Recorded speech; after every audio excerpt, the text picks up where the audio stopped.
L'association Éveil Menou a été créée en 1984 par un groupe de parents.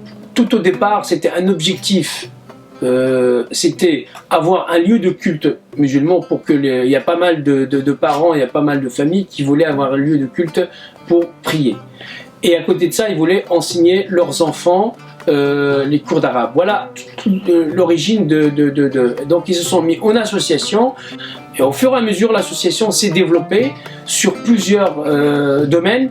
Donc elle est sortie de son domaine purement culturel. Donc nous avons développé tout un projet culturel parce que c'était une nécessité pour cette jeunesse qui est issue de l'immigration.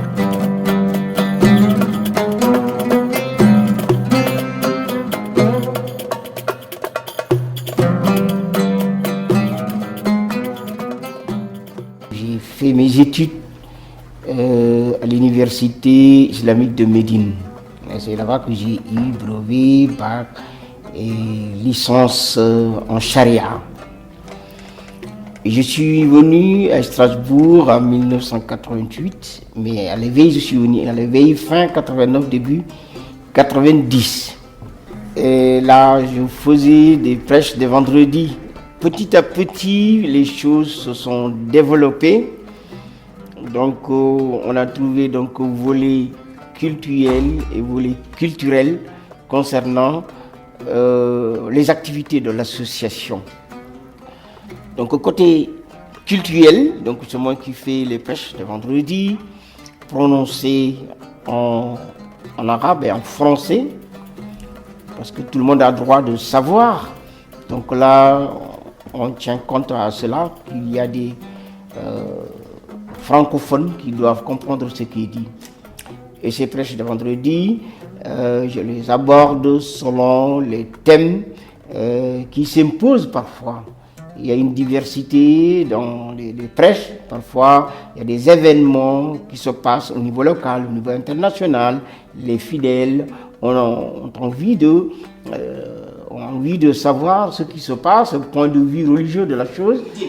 Aujourd'hui, mes chers frères et sœurs, nous allons parler d'un thème qui est très important, c'est le don du sang. Et jusqu'à maintenant, il y a des musulmans qui disent que non, c'est haram, c'est haram. Et je dis que c'est dommage, hein. Et quelque chose de très bien comme ça. Toi, tu devrais prendre l'initiative de le faire. Et tu me dis que c'est haram. C'est quoi ça, haram? On sauve des vies avec cela.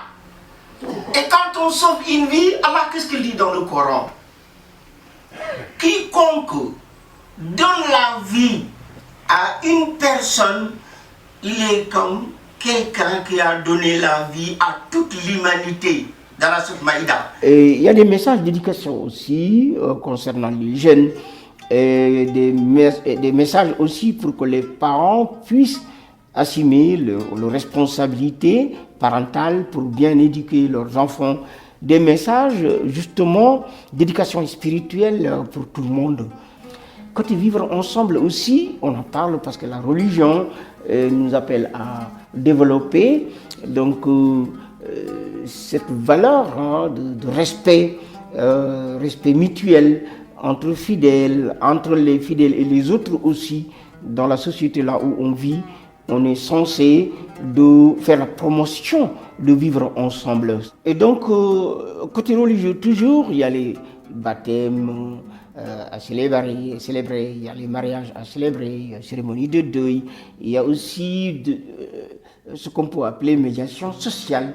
Il peut y avoir des malentendus entre femmes et maris, entre parents et enfants.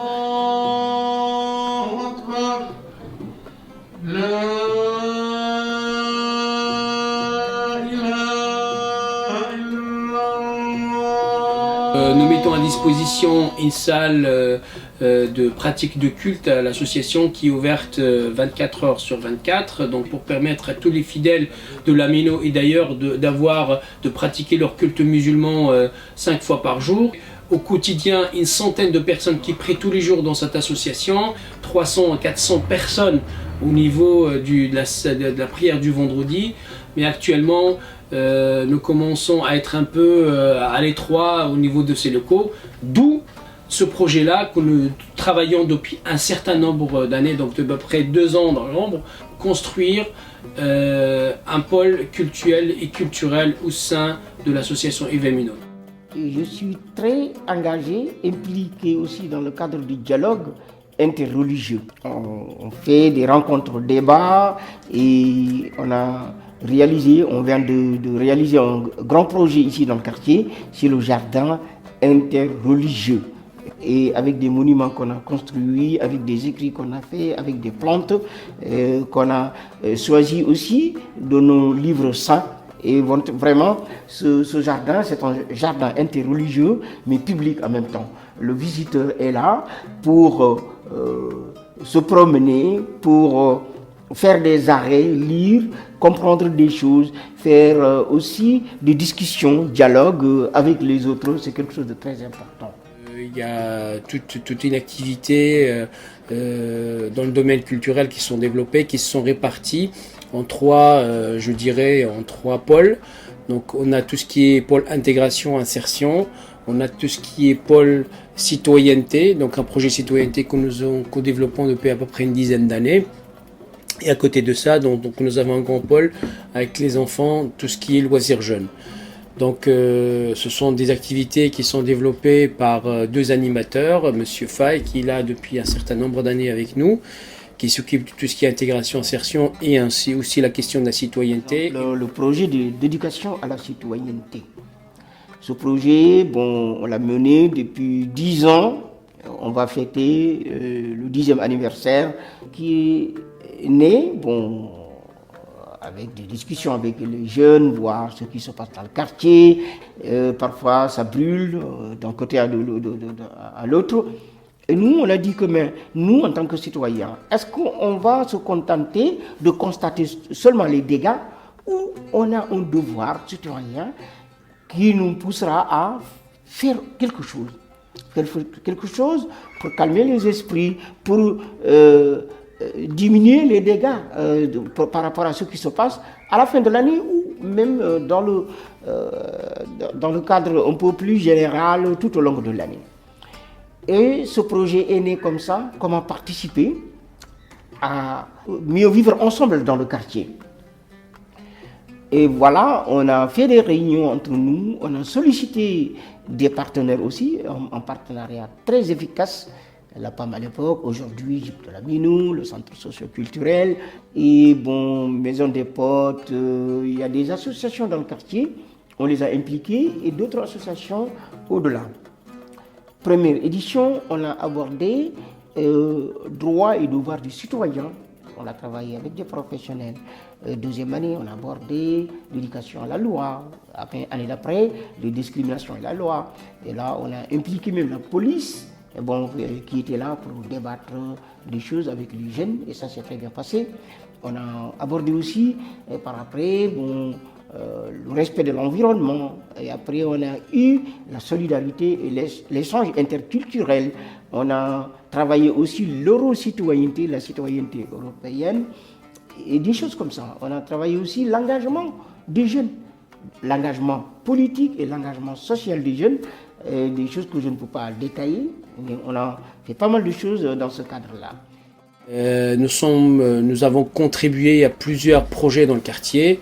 Entre autres la mise en place et la fonctionnalité de centres socioculturels. Donc nous faisons partie des associations fondatrices. Nous participons à toutes les activités qui sont dans le quartier.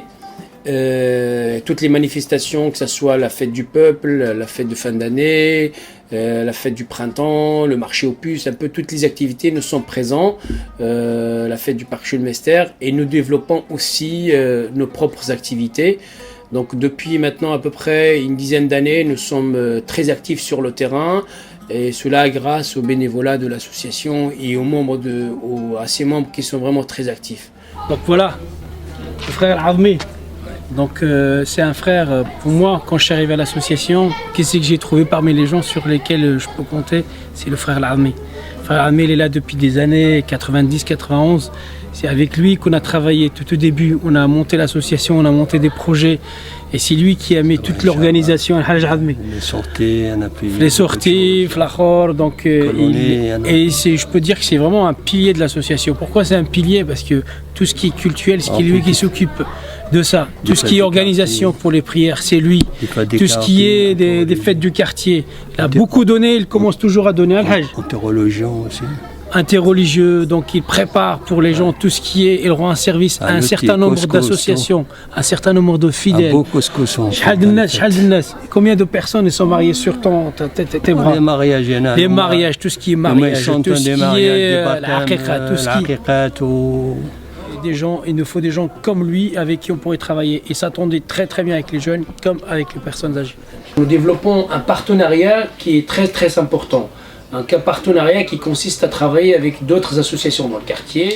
L'association PAM, actuellement, ça s'appelle Jeep, la Maison des Potes et bien d'autres, les écoles du quartier, avec le centre socioculturel qui nous met à disposition pas mal donc, de locaux. Nous organisons des sorties ensemble, nous essayons de mettre en place par exemple une activité footballistique, nous mettons en place un créneau pour les jeunes pour pratiquer le foot dans le quartier et ça nous le faisons avec le centre culturel tous les jeudis et tous les dimanches et ça nous permettra aussi de travailler avec ces jeunes-là, de développer des discussions et d'avoir un lien avec les jeunes. Ça nous permettrait aussi de les associer dans des projets comme la citoyenneté que nous développons depuis un certain nombre d'années. Salam alaikum. Aujourd'hui, ça fait 6 ans que je suis à l'école arabe. J'ai commencé tout jeune à l'école Jean Fichard à apprendre l'alphabet arabe et ça m'a beaucoup servi dans ma vie. Maintenant, je sais lire arabe et parler. Et je remercie Sofiane. Grâce à lui, je sais lire, je sais écrire et tout. Je suis responsable de ces cours d'arabe depuis à peu près une dizaine d'années. Nous avons réalisé une très grande progression dans ce sens-là, dans le cadre des cours d'arabe, avec notamment des programmes unifiés sur l'ensemble des associations de la CAMS et d'autres associations qui ne font pas partie de la CAMS. Nous avons également réussi à obtenir des formations professionnelles pour les enseignants à raison de 2 séances de formation, 2 séances dans l'année scolaire. Et nous sommes actuellement dans l'école Jean Fichard, située rue Provence à Lameno. Donc c'est une très grande progression dans le sens où les enfants sont dans un milieu scolaire et c'est des conditions de cours et très très très favorables par rapport aux années passées. Nous sommes passés en quelques années d'une quantité d'enfants, d'élèves en cours d'arabe de 28 élèves au jour d'aujourd'hui à 192 élèves dans les cours d'arabe répartis sur 8 niveaux. Et je remercie tous mes professeurs. Et l'école, elle est bien, on travaille dans des bonnes conditions. Franchement, c'est bien, c'est pas comme dans une prison et tout. Les portes sont ouvertes à tout le monde si vous voulez venir. D'association. Nous travaillons avec les écoles, donc nous remercions aussi la ville de Strasbourg de nous avoir mis à disposition des locaux pour nous pouvoir en fait travailler dans des bonnes conditions. Et là, je rebondis aussi sur les partenaires financiers. Donc nous les remercions beaucoup parce que sans eux, nous ne pouvons pas développer toutes ces activités, en l'occurrence la ville de Strasbourg, le conseil général, le conseil régional, la CAF, donc tous les partenaires financiers, si j'en oublie d'autres. Voilà, et je pense que nous avons un rôle à jouer dans tous les sens au sein du quartier en termes d'éducation, en termes de la citoyenneté et en termes de loisirs jeunes. Quand on développe ces projets, aussi on organise des voyages, des camps éducatifs dans les Vosges ou voyager à Paris, Bruxelles ou ailleurs pour justement pour que les jeunes puissent vivre autre chose théoriquement mais pratiquement sur le terrain, voir comment les institutions qui existent, leurs fonctions, leurs messages, Qui fait fonctionner tout cela? L'Assemblée nationale à Paris, par exemple. Bon, le Parlement européen à Bruxelles et à Strasbourg, on fait des voyages avec les jeunes et qui sont des voyages pédagogiques pour qu'ils apprennent un peu plus de choses dans le cadre de la citoyenneté. Je devais citer aussi des exemples, des actions menées. Les jeunes sont là avec les idées, avec les pratiques. Par exemple, la valeur qui est la solidarité. On dit que mais qu'est-ce qu'on fait dans ce cadre-là? Parce que quand on en parle, il ne suffit pas de parler de solidarité comme valeur. Mais qu'est-ce qu'on peut faire comme action? On a dit que bien action avec les nécessités ou les familles plus diminuées, les plus diminuées ou les personnes plus diminuées. On fait des collectes de denrées alimentaires. On mobilise les supermarchés du quartier, on mobilise les jeunes. On fait une collecte qu'on remet à l'aide alimentaire du quartier qui distribue des denrées tous les vendredis de 14h jusqu'à 17h au centre socio-culturel. On fait collecte de denrées aussi pour les étudiants. Pour les étudiants, on mobilise les associations, les mosquées qui collectent cette année-ci. Ça a déjà démarré la collecte et ça va continuer jusqu'à 12 avril. La distribution sera au centre Bernanos, à Esplanade, côté de Cité Paul Appel, Cité étudiante. Là-bas, on va distribuer. Autre chose, c'est de faire un signe de solidarité avec les malades. Là, on organise collecte de sang chaque année avec l'établissement français du sang. La collecte de 2013 était un grand succès avec l'association Abyssinie. C'est une association jeune très dynamique. On a fait ça l'année dernière avec eux, avril 2013. Et ça a surpris tout le monde. Bonne surprise parce qu'on collectait chaque année 40, maximum 60 collecteurs du sang de pochettes. Et 2013, on a dépassé une centaine de donneurs. On a eu 107 donneurs avec ce partenariat avec l'association Abyssinie. Dans le cadre du travail qu'on mène aussi, on travaille par exemple avec la mission locale. C'est important parce que ce travail, c'est dans le cadre d'insertion professionnelle. Parce que quand on parle d'insertion sociale, c'est professionnel tout d'abord. Et ce travail avec la mission locale intitulé Action Jeunes Méno. Donc là, il y a la mission locale, les associations du quartier qui font des réunions régulières pour voir et pour comment accompagner les jeunes à la recherche d'emploi. Et il y a des jeunes qui ont trouvé un travail à travers ce travail. Il y a un jeune, il était venu amener un don très important pour l'association. On lui demande pourquoi. Il a dit que j'ai trouvé mon travail grâce à votre travail avec Mission Locale. Et maintenant, on vient d'embaucher un jeune pour contrat d'avenir. Il vient d'être embauché. Ça aussi, c'est grâce à ce travail avec la Mission Locale. Donc, ce n'est pas des discours théoriques, c'est des choses pratiques, concrètes sur le terrain. Ça, c'est un travail très important. Et on espère que ça va aller encore de mieux en mieux.